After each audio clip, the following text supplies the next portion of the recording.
Welcome to ஜோலா kitchen. இன்றைக்கி எங்கள் வீட்டில் பெப்பர் சிக்கன் எப்படி செய்யலாங்கிறத பற்றி இந்த வீடியோவில் பார்ப்போம்.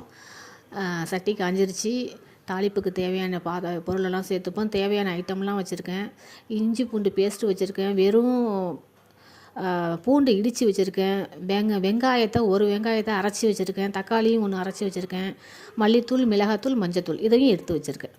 இப்போ தாளித்து இது பொரிஞ்சிட்டு இருக்குது. இப்போ இடித்து வச்சுருக்க பூண்டை சேர்த்துக்கலாம்.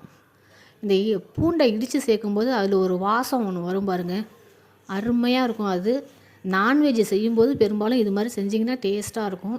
அடுத்தது கருவேப்பிலை போட்டுக்கலாம். அடுத்தது ஒன்றும் பாதியுமாக அரைச்சி வச்சுருக்கேன். ஒரு சுற்று தான் மிக்சியில் விடணும் வெங்காயத்தை, அது மாதிரி அரைச்சி வச்சுருக்கேன். அதை சேர்த்து வதக்கிப்போம். அதே போல் தான் தக்காளியவும் ஒரு ரவுண்டு ஒரு சுற்றினோடனே நான் ஆஃப் பண்ணிட்டேன். தக்காளியாகவும் அது போல் அரைச்சி தான் வச்சுருக்கேன். அது மாதிரி சேர்த்து இந்த பெப்பர் சிக்கன் செய்யும்போது சூப்பராக இருக்கும். நல்லா இது வதங்கட்டும்.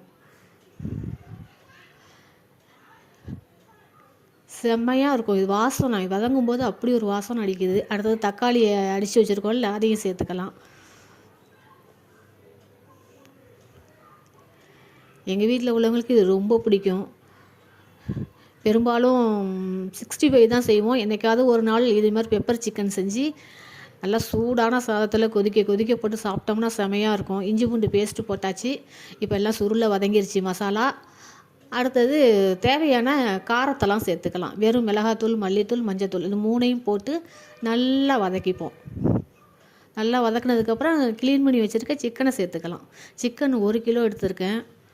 1 கிலோ சிக்கனை இந்த மசாலாவில் போட்டு நல்லா கிளறி விட்டுக்கிட்டு அதுலேருந்து வர்ற தண்ணியிலேயே அது வேகட்டும்னு விட முடியாது. ஏன்னா சிக்கனோட அளவு அதிகமாக இருக்குது. அதனால் ஒரு 1/2 டம்ளர் தண்ணி விட்டுக்கலாம்.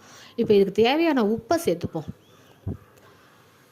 உப்பை சேர்த்துக்கிட்டு அதன் பிறகு 1/2 டம்ளர் தண்ணி விட்டு சிம்மில் போட்டுட்டோம்னா அது பாட்டுக்கு வெந்துட்டுருக்கும். நல்லா மலர வேக வைக்கணும். இதை சிம்மில் போட்டால் தானாகவே வெந்துடும். தானாக அழகாக வெந்துடும். அந்த சிக்கன்லேருந்து வர்ற தண்ணி நம்ம ஊற்றிருக்க 1/2 டம்ளர் தண்ணியிலே நல்லா வெந்துடும். இப்போ பாருங்கள் எவ்வளோ அழகாக வெந்து தண்ணியெல்லாம் சுண்டிடுச்சு.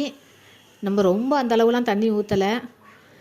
இப்போ பெப்பர் இடித்து வச்சுருக்க பெப்பரை சேர்த்துக்கலாம். பெரும்பாலும் பொடியாக வாங்கி சேர்க்காம பெப்பராக வீட்டில் இடித்து சேர்த்திங்கன்னா வாசமாக இருக்கும், டேஸ்ட்டாகவும் இருக்கும். சூடான சாதத்தில் வச்சு இதை சாப்பிட்டோம்னா அப்படி சூப்பராக இருக்கும். மல்லித்தழை சேர்த்துக்கலாம். இப்போ கொதிக்க சாதம் வடித்து அதில் இந்த மசாலாவை வச்சு சேர்த்து சாப்பிட்ணும். இந்த வீடியோ பிடிச்சிருந்தால் லைக் பண்ணுங்கள், ஷேர் பண்ணுங்கள், சப்ஸ்கிரைப் பண்ணுங்கள். பெண்கள் வீட்டில் ட்ரை பண்ணி பாருங்கள், செஞ்சு சாப்பிட்டு பாருங்கள். நன்றி.